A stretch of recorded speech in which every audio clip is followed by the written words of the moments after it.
여러분, 꼭대기 하면 어떤 느낌이 드십니까? 어떤 이미지가 떠오르십니까? 꼭대기. 제일 높은 곳, 더 이상 오를 곳이 없는 곳을 우리는 꼭대기라고 말합니다. 건물의 꼭대기는 건물의 제일 높은 곳으로 그 건물 전체를 포함하는 상징적 이미지가 있습니다. 그래서 꼭대기에, 그 건물의 꼭대기에 서 있다는 것은 그 아래 전체를 딛고 있다는 것을 의미합니다. 지난주에 이어 오늘은 주님의 두 번째 시험을 살펴보겠습니다. 성경은 두 번째 시험의 장소를 거룩한 성이라고 말합니다. 거룩한 성은 예루살렘 성을 말합니다. 유대인에게 있어서 성전은 하나님의 임재의 상징입니다. 그들이 지금 비록 로마라는 강대국의 지배하에 있지만 성전이 있는 한 그들은 언제든 다시 일어설 것을 의심치 않습니다. 그런데 마귀는 바로 그 성전 꼭대기에서 주님을 시험합니다. 사단은 예수님께 말합니다. 내가 만일 하나님의 아들이라면, 진짜 하나님의 아들이라면 뛰어내리라. 하나님이 천사들을 보내어 너를 다치지 않게 받쳐줄 거야. 우리는 요즘 요한일서를 묵상하고 있는데 요한일서의 많은 부분이 예수님이 하나님의 아들이심을 믿느냐 아니냐 이거에 대한 얘기를 계속하고 있습니다. 언급하고 있습니다.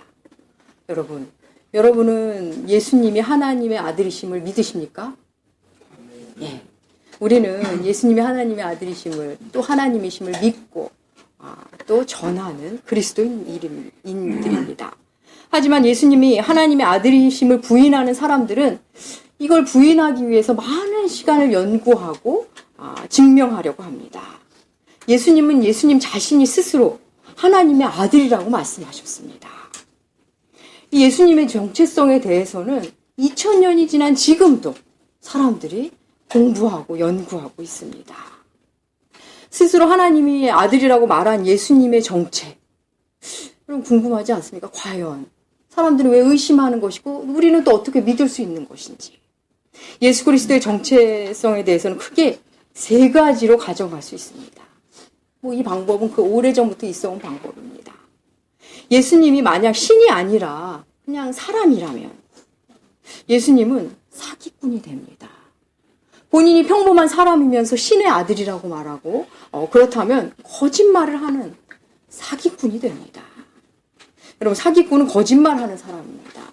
윤리와 도덕을 사기꾼에게 기대할 수 없습니다. 그런데 주님은 놀라운 윤리와 도덕성을 가지신 분이었습니다.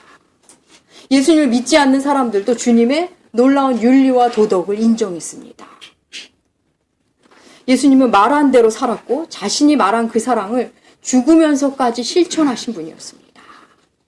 공리주의 철학자 존 스튜어트 밀이나 버틀란트 러셀 같은 무신론 철학자들도 주님으로 혹은 신으로 보지 않지만 위대한 도덕 교사로는 인정하고 있습니다. 사기꾼과 윤리, 거짓과 도덕은 공존할 수 없습니다. 예수님은 사기꾼도 거짓말장이도 아닙니다. 그러면 예수가 사기꾼이 아니라면 또 하나의 가정이 뭐가 있을까요? 정신병자라는 가정을 할 수 있습니다. 정신분열자 환자의 가능성입니다. 정신병자들은 과대망상을 갖고 있습니다. 현실과 동떨어져서 자기의 정체에 대해서 혼란한 상태를 갖고 있습니다. 그래서 감정 조절도 하지 못하고 비이성적인 사고를 하고 논리적인 사고가 불가능해집니다. 그러다 보니 원만한 대인관계를 형성하지 못합니다. 그런데 이 가정으로 예수님을 한번 볼까요? 예수님은 당시 유대 상황에 대해 철저한 현실 인식을 하셨던 분이십니다. 그리고 사람들의 아픔에 공감하셨습니다. 언제나 침착하셨습니다. 사람들의 슬픔에는 눈물도 흘리셨습니다. 과대망상증 환자라면 그럴 수 없습니다. 예수님은 정신병자가 아닙니다. 그렇다면 여러분, 예수님이 사기꾼도 아니고 정신병자도 아니라면 나머지 마지막 가능성 무엇이 있을까요? 진짜 하나님의 아들이라는 것입니다. 그렇습니다. 예수님은 진짜 하나님의 아들, 육신이 되어 오신 하나님, 사랑 그 자체로 살다 가신 분입니다. 사람들은 예수님에 대해서 진지하게 관심을 갖기 시작하면 도대체 예수가 누구인지 점점 궁금해집니다. 사기꾼도 아니라면, 정신병자도 아니라면 그는 과연 누구일까?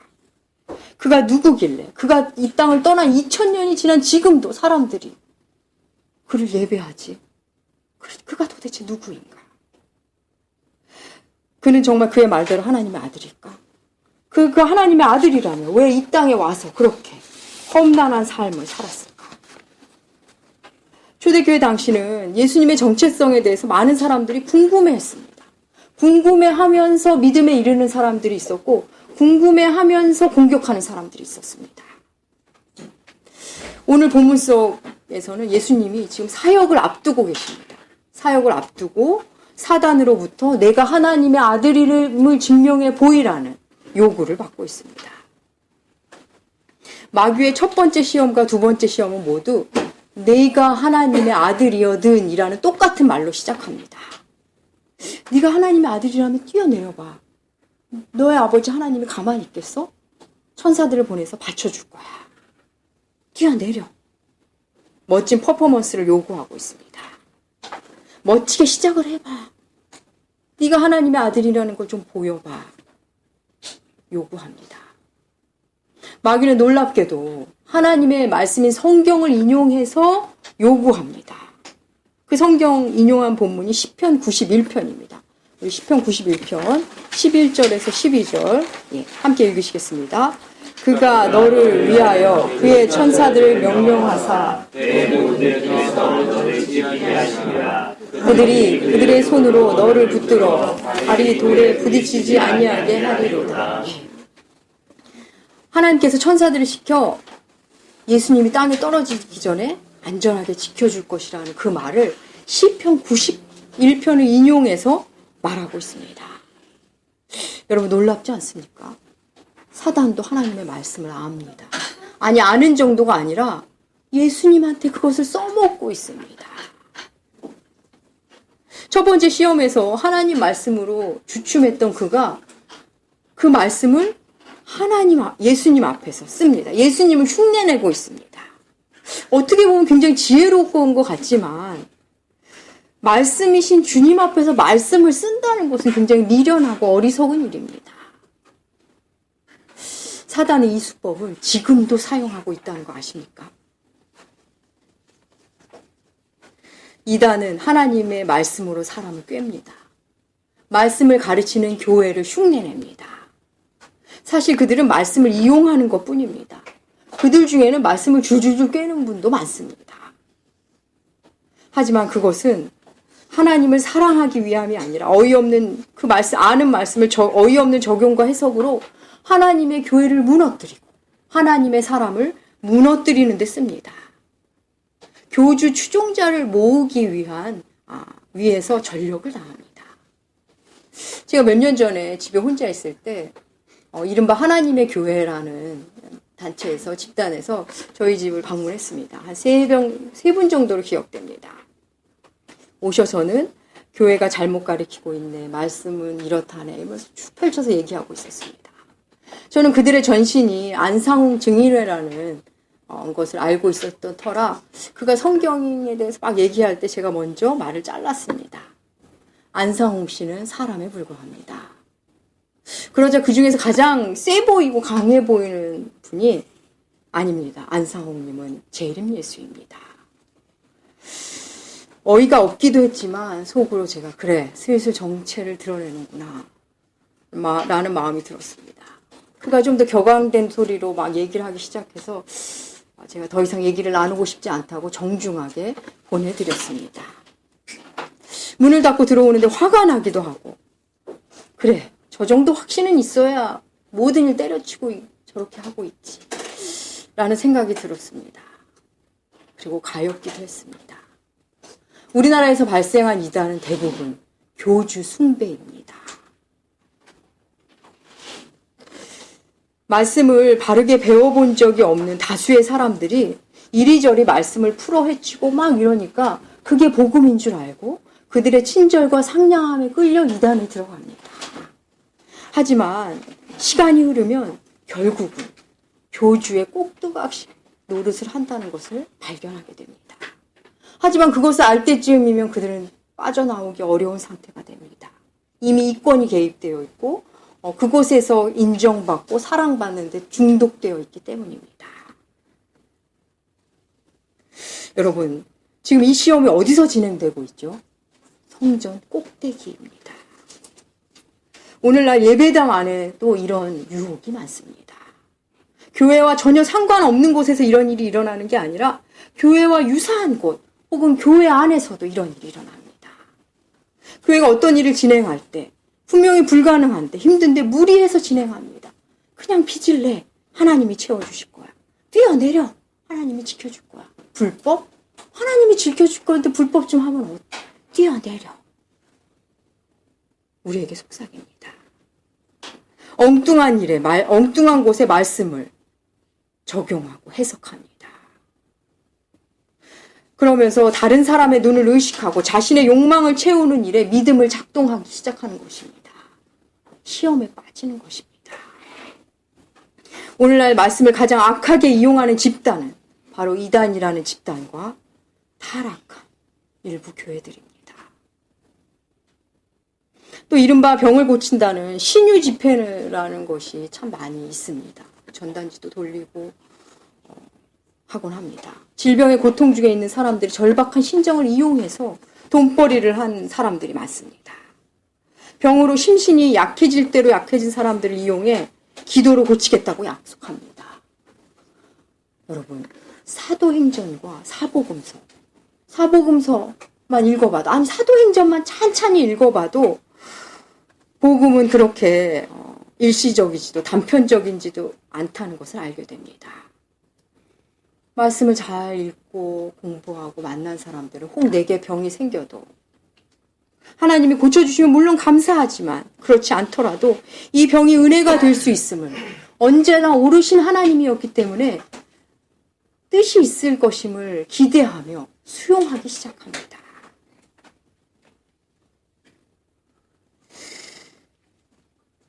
그렇습니다. 하나님께서 자신에게 초월적 능력을 주셨다면서 떠벌리고 유명세를 타는 사람들, 그 사람들은 지금 이 두 번째 시험에 빠진 사람들입니다. 사람은 하나님을 예배하도록 지어졌습니다. 하나님을 예배하지 않는 사람들도 무엇인가를 숭배합니다. 무엇인가를 기어이 숭배하며 삽니다. 오늘날 거대 자본주의 사회에서는 스타들을 만들어 대중들에게 숭배할 대상들을 이렇게 제공해 줍니다. 그래서 연예계의 스타가 있고 스포츠계의 스타가 있고 심지어는 종교계에도 스타가 있습니다. 대중들은 기꺼이 스스로 추종자가 되기를 맞이합니다. 스스로 추종자가 되기를 자청합니다. 숭배받는 자리에 가는 사람들, 숭배하는 자들이 많은 곳에 그 위에 올라간 사람들, 권력에 중독되고 인기에 영합하게 됩니다. 섬김은 먼 얘기가 됩니다. 대접받는 일이 익숙해집니다. 명령하는 일이 익숙해집니다. 바로 타락입니다.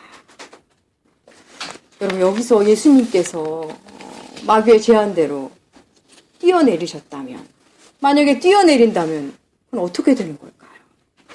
만약에 주께서 그렇게 하셨다면 십자가를 지지 않겠다는 선언이 됩니다.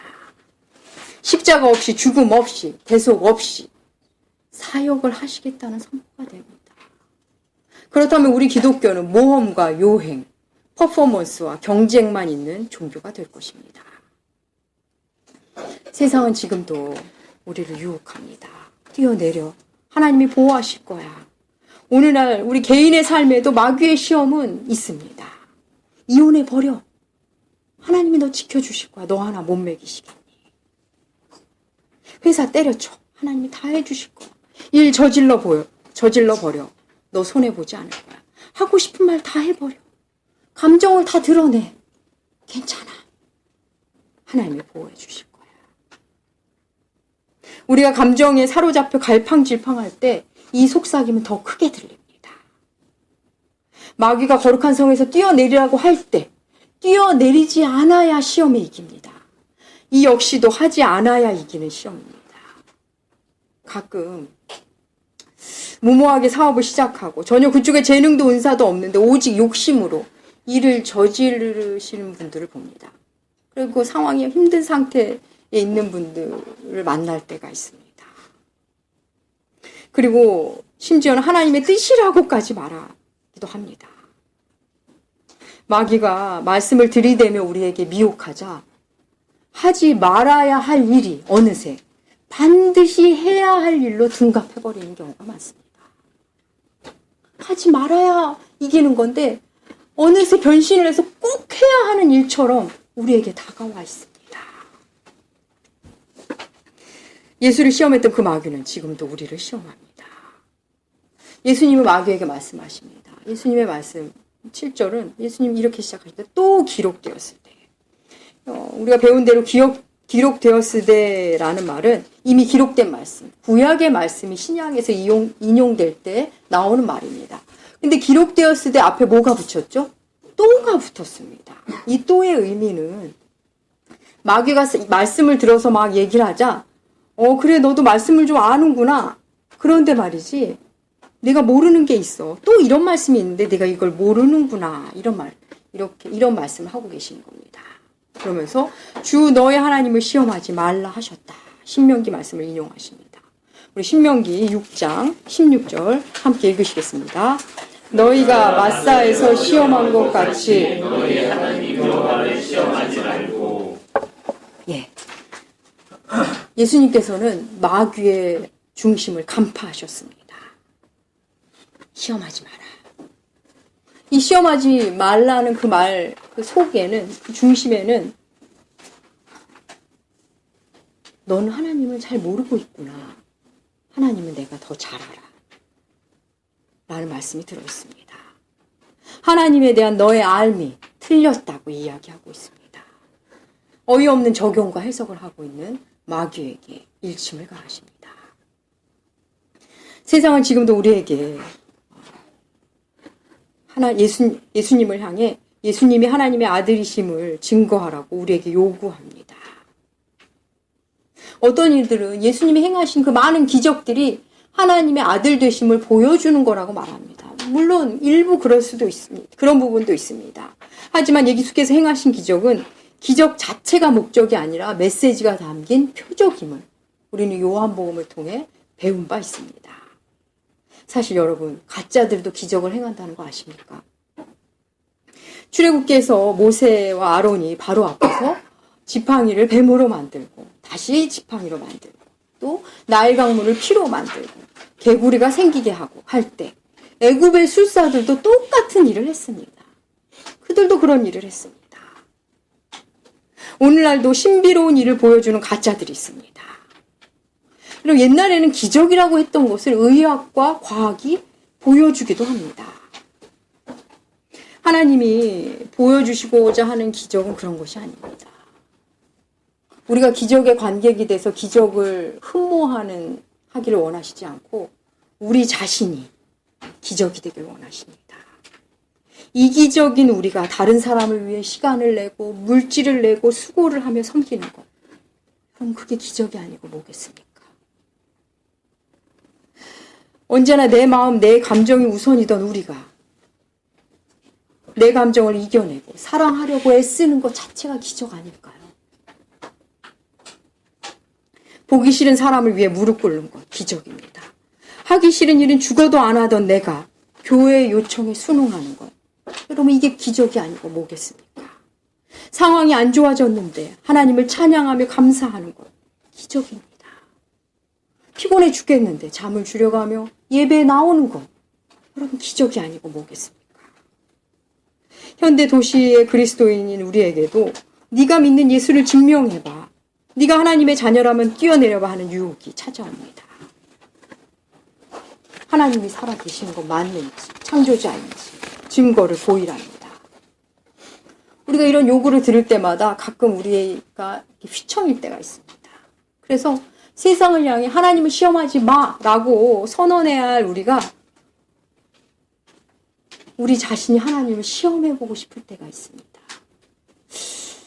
내가 믿는 하나님이 이런 분이야 하고 보란 듯이 보여주고 싶을 때가 있습니다. 내가 하나님의 자녀라면 높은 곳에서 뛰어내려도 살아야 되는 거 아닌가? 내게도 뭔가 좀 초월적인 어떤 것이 있어야 되는 거 아닌가? 내가 하나님의 사람이라면 하나님이 좀 살려줘야 되는 거 아니야? 이런 느낌을 받을 때가 있습니다.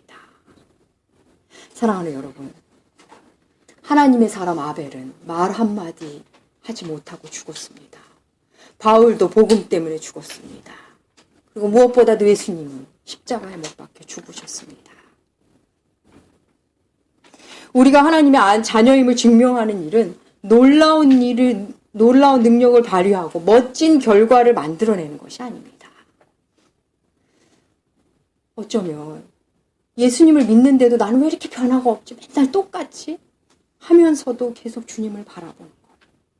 도무지 상황이 더 좋아지지 않는데 여전히 돌이 떡이 되지 않고 돌은 여전히 돌인 세상. 나 하나 없어져도 별일 없이 돌아갈 것만 같은 그 세상을 바라보면서도 하루하루 성실히 살아가는 거예요. 그래, 하나님은 언제나 오르셨어. 하며 하나님을 신뢰하며 나아가는 거예요. 그것이 바로 하나님의 자녀된 증거입니다. 주께서 엎드리라 하면 엎드리고 죽으라 하면 죽고 이해할 수 없어도 결과를 알 수 없어도 주께서 하라 하시면 이유가 있겠지. 하지 말라 하시면 또 이유가 있겠지 하며 사는 것. 그게 주의 자녀임을 증거하는 방법입니다. 여러분, 이런 노래가 있습니다. 뮤지컬 서편지에 나오는 곡입니다. 주인공이 이제 소리를 배우면서 힘든 일을 많이 겪는데 힘들 때마다 돌아가신 엄마를 떠올리면서 부른 노래입니다. 반복되는 가사가 나오는데 그 가사 일부를 제가 잠깐 읽어드리겠습니다. 잘 들어보세요. 혼자라 슬퍼하진 않아 돌아가신 엄마 말하길 그저 살다 보면 사라진다. 그저 살다 보면 사라진다. 눈을 감고 바람을 느껴봐. 엄마가 쓰다듬던 손길이야. 멀리 보고 소리를 질러봐. 아픈 내 마음 멀리 날아가네. 그저 살다 보면 사라진다. 그저 살다 보면 사라진다. 눈을 감고 바람을 느껴봐. 엄마가 쓰다듬던 손길이야. 멀리 보고 소리를 질러봐. 아픈 내 마음 멀리 날아가네. 그저 살다 보면 사라진다. 그저 살다 보면 사라진다. 이 땅을 살다 보면 정말 살기가 힘들 때를 만납니다. 제가 보통 기도하는 분들은 대부분 마음이 아프고 힘든 사람입니다. 그래서 그냥 살아주기만 바랄 때가 있습니다. 다른 거 원하지 않으니까 제발 사람만 다오. 제발 사람만 주라. 그러면 주님을 느끼고 만나는 날이 올 거야. 사랑하는 여러분. 하나님의 말씀, 때로는 무슨 말인지도 모르겠고 순종하기 힘들 때가 있으실 겁니다. 그렇지만 살아봅시다. 손을 잡으라 하면 한번 해봅시다. 인내하라 하면 한번 해봅시다. 엎드리라 하면 한번 해봅시다. 그렇게 주의 말씀대로 살아보면, 살아내다 보면 결국 사라지는 그날이 분명히 올 것입니다. 그래서 먼 훗날 이러려고 그런 일이 있었구나 하는 날이 반드시 올 것입니다. 사랑하는 나무교회 교우 여러분, 살다 보면 사라집니다. 살아내다 보면 사라지는 날이 올 것을 믿고 힘들어도 주신 말씀 의지하며 사시는 여러분들 되시길 축복합니다. 기도하겠습니다. 하나님 아버지, 우리에게는 여전히 만만치 않은 세상입니다. 교회 안에도 세상이 들어와서 하지 말아야 할 일이 어느새 꼭 해야 하는 일처럼 되어버렸습니다. 시험을 이기신 우리 주님의 말씀 붙잡고 힘들어도 누가 뭐래도 그 길을 갈 힘을 주시옵소서. 때로 패배처럼 보이고 제자리처럼 보여도 기어이 걷고 걷는 우리가 되어 살다 보면 살아내다 보면 어느새 말씀 따라 사라지고 그렇게 살고 있는 우리를 발견하는 기쁨을 허락하여 주시옵소서. 감사드리며 존귀하신 예수님의 이름으로 기도합니다.